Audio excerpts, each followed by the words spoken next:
Hi guys, welcome to this quick review of the Mainstay personal ceramic heater. Here we have a pink version.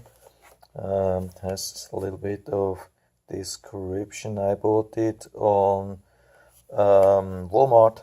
I guess you can buy it at a lot of places. Here's the packaging. Make it a little bit wider. Hope you can see that.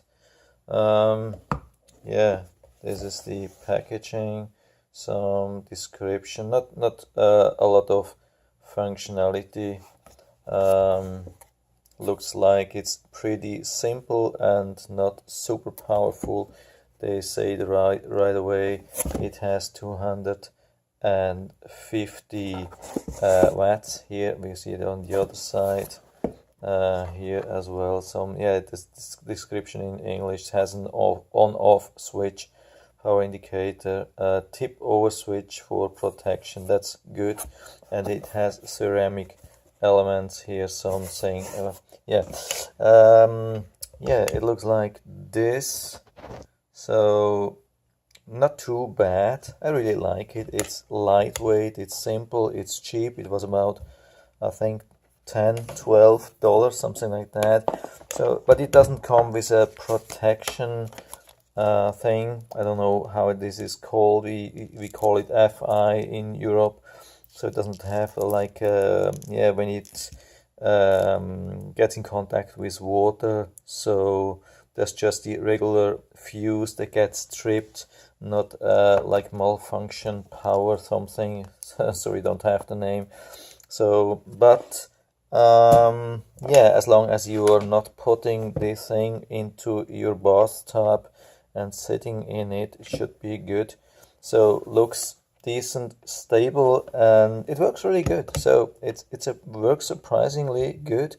I mean, 250 watts isn't much when you consider that most of the heaters, I would say, a good standard heater has about 1000 watts. A high power heater has about 2000 watts. This is usually the maximum which you can get out of a fuse before it trips. So 1000 watts standard, and 250 watts is about a quarter of the standard size, which is not much. Here, by the way, you can see the trip switch. So it only works when you put it on a flat surface, and as soon as it trips or you lift it, it will turn off. We're trying that now. Okay, so it's plugged in now. We turn it on, or maybe better to the other side, and we can already feel the heat. So there's no high power, but it's quite quiet. It's not really noisy. That's a good thing. So of course you cannot sleep directly close to that, but you won't do that. It's too hot. But even if you're a couple of feet away, so the noise is really low. And now we have a really decent heat. So I have a hard time to getting closer now with my hand than this. So it's really super hot. So the airflow is not really strong. We see this with this rubber band. It's not blowing around. So there's not much wind fan power, but it's coming. The heat is coming out nicely, and this the outside stays nice and cool. So the heat comes only along this side. So the intake is on the back. I think that's the loudest part.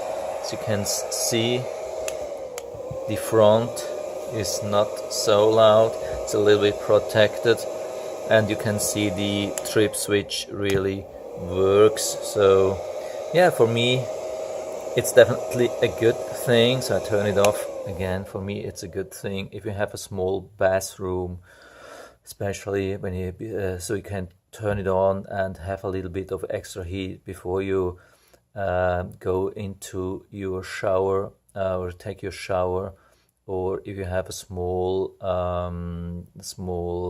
bedroom or something like that. So as always, I strongly recommend to read about these warnings. It's always a good idea to know what dangerous conditions are, or what could cause problems or whatever. So I mean, most of it is common sense, but it's always good to get a quick reminder on that. So yeah, $10, $12, maybe $15, no problem. I would definitely buy it again. I've used it now for a couple of weeks, and I haven't found any problems so far. Looking really good. My family likes it, and I definitely can recommend that. So I hope I was able to help you a little bit with that. If you have any questions or comments, just write to the comment section below, and I'm always happy to talk about these things. And if you like the video, give me a thumbs up, subscribe my channel. Thanks for watching, and see you next time.